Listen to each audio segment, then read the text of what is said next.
Comincio questo video chiedendovi un commento. Quanti fra di voi hanno cominciato a cantare per imparare a fare dei suoni distorti, magari dei suoni distorti estremi? Vi chiedo di scrivermi semplicemente io, anche solo in un commento, perché sto scoprendo che siamo veramente tantissimi. Per me fu così. In particolare, secondo me il meccanismo è scattato un giorno che ero in spiaggia, va bene, al mare, quindi sarà stato, non so, giugno, luglio, e c'era questo ragazzo di Roma con la chitarra che cantava un brano dei Death al mare, va bene, e imitava la voce di Chuck Schuldiner, ma era la stessa voce. Quella cosa lì mi ha fatto scattare un meccanismo, ho detto no, è impossibile che la fa veramente uguale, o meglio, se è possibile vuol dire che lo posso fare anch'io. E da lì è cominciata la mia storia di tentativi a fare questi versi, insomma, per capirci. Una storia che non riguarda soltanto me, ma anche tanti colleghi e amici, insomma, ne scopro sempre di più, ecco perché vi chiedo un commento, scopriremo di essere veramente tanti.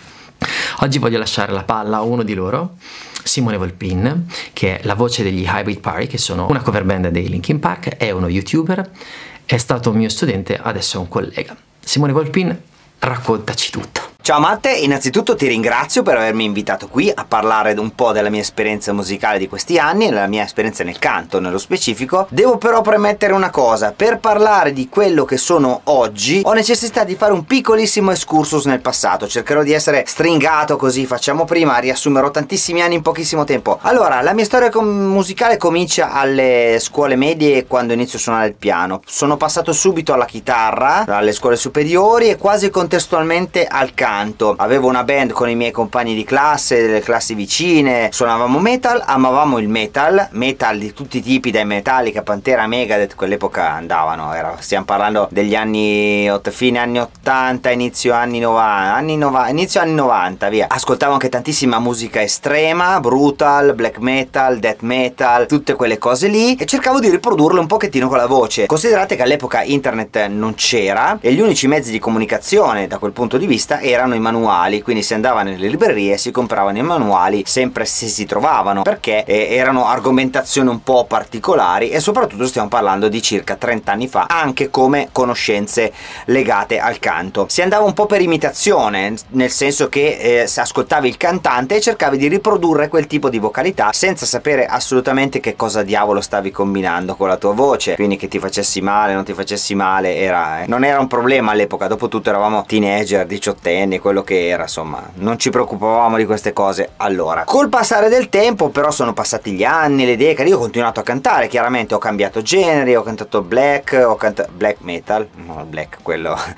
un po' più strutturato. Siamo arrivati all'epoca di internet, quindi quando hanno iniziato a diffondersi i primi video tutorial sulla voce, su come cantare, che io iniziavo a guardicchiare, ma in realtà non avevo neanche troppo interesse. Dopo però tanti anni a cantare, quando hanno iniziato a presentarsi le mie prime esperienze un po' più serie, diciamo, tra cui anche delle cose in televisione, in cui mi avevano fatto notare che avevo delle carenze da quel punto di vista, dal punto di vista vocale, insomma mi sono un po' impuntato, ho detto devo trovare qualcuno che mi dia una mano, e così ho iniziato a frequentare degli insegnanti di canto moderno, preferibilmente che cantassero il mio genere, quindi metal, mi potessero così dare delle istruzioni, dare un percorso da fare, un vero e proprio cammino da intraprendere per evitare di continuare a far male alle mie corde vocali. Sono andato avanti così per un po', poi smettevo, diciamo che non c'era tutto questo interesse e questa voglia nel proseguire, un po' di pigrizia mia, un po' per il fatto che comunque sono andato avanti per tanti anni senza che succedesse fisicamente nulla alle mie corde vocali. Grazie corde vocali per tutto quello che avete sopportato in questi anni, fino a che ad un certo punto, insomma, sono maturato anch'io, sono aumentati i contenuti anche sulla rete, quindi ho iniziato a informarmi molto di più nei video di YouTube, ho iniziato ad iscrivermi a dei seminari online, ho iniziato a fare delle lezioni con dei webinar con dei personaggi magari anche internazionali che cantavano il mio genere musicale, quindi quello sporco, quelle vocalità sporche, fino a che ad un certo punto ho sentito proprio l'esigenza legata al fatto che due sono i motivi principali. Uno è che in realtà stavo ottenendo poco o niente con questi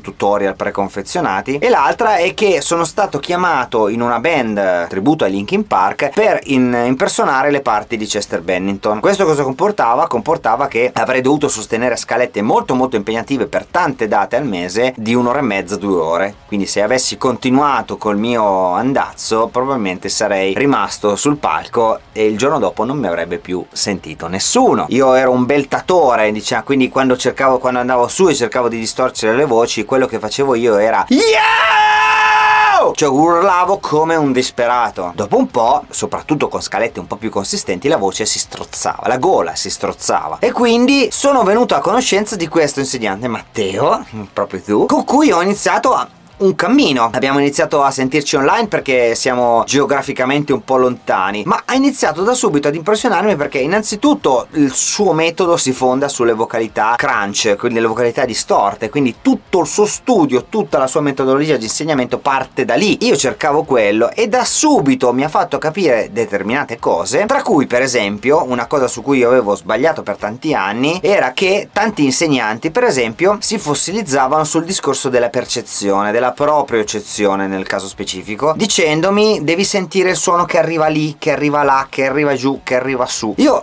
non sempre riuscivo a percepire le sensazioni che questi insegnanti mi volevano far passare e mi sentivo in torto, in difetto. In realtà poi ho capito, anche grazie alle frequentazioni con Matteo, che la propriocezione è completamente soggettiva. La mia voce non risuonava dal petto, dal naso, dalla testa, quello che era semplicemente un'idea che ci si faceva, una sensazione che poteva variare da persona a persona. Quando ho avuto la svolta? Quando, grazie al metodo VEM e quindi a Matteo, ho capito che cosa stava succedendo all'interno della mia gola, del mio apparato fonatorio. Quando fisicamente sono stato vivisezionato, in senso lato naturalmente, e ho potuto scoprire proprio fisicamente che cosa accadeva al mio corpo quando facevo un certo tipo di emissione piuttosto che un'altra. Quando vai su di tonalità succede questo, le corde vocali fanno così, c'è una pressione di questo tipo, l'aria passa di qui, passa di su, c'è il palato, eccetera eccetera eccetera. Questa cosa mi ha aperto completamente gli occhi perché attraverso una serie di esercizi ed una serie di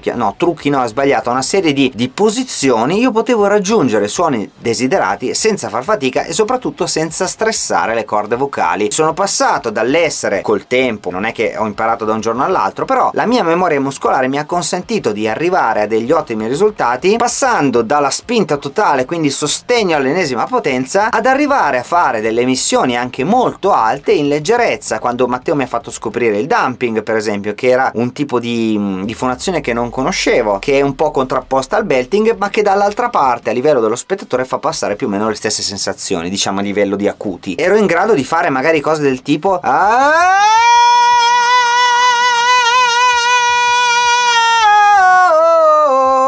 senza assolutamente fare nessun tipo di fatica e non risentirne poi, avere anche uno sforzo prolungato in quel senso. Ho imparato a sporcare la voce sporcata che mi poteva servire sia per il metal ma anche per il pop o per il rock, perché è diffusissima la voce roca o delle sporcature, delle tipologie di distorsione in quasi tutti i generi musicali in realtà, senza andare troppo nell'estremo. Ho imparato a fare cose di questo tipo.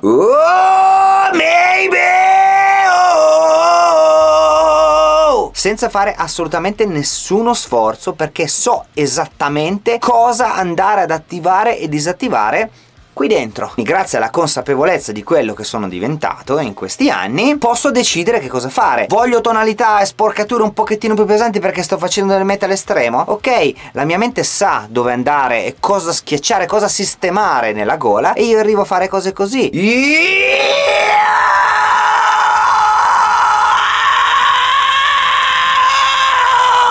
Oppure cose di questo tipo.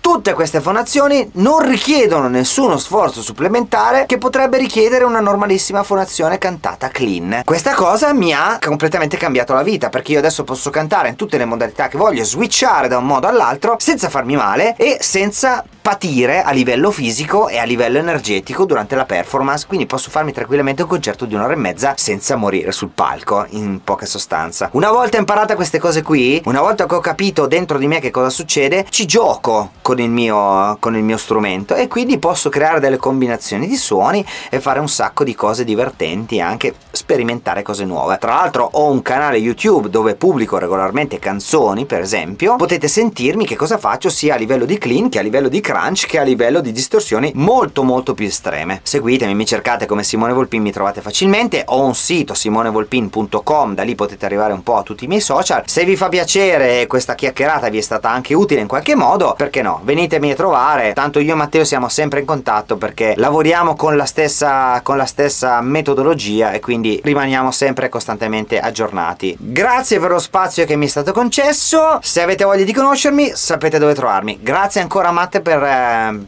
questo tempo che ho potuto dedicare a spiegare un po' chi ero al tuo pubblico.